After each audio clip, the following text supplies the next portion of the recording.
Mataas na garbage fee, yan yung concern ngayon ng mga business owners from Manila.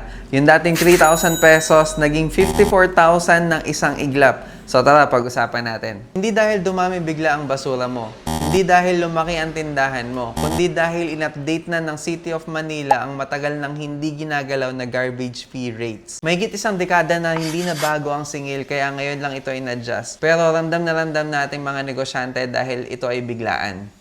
So, anong mga naging epekto nito? Number 1, lumaki yung fixed cost. Number 2, nasira yung budget na matagal mo ng pinlano. And lastly, number 3, pwede kang magkaroon ng utang para lang mabayaran yung garbage fee. At ang mas masakit, hindi to expense na pwede mong bawasan.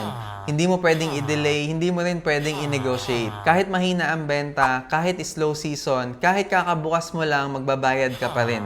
Hindi ito sa pinangreklamo lang. Ito ay isang paalala sa lahat ng negosyante, hindi lang sa Manila, na hindi sapat na kumikita lang ang negosyo. Kailangan may buffer ka para sa policy changes. Ang solusyon dito ay mabilis na pag-adapt. I-review mo rin ang business classification mo at i-factor ang garbage fee para sa pricing strategy.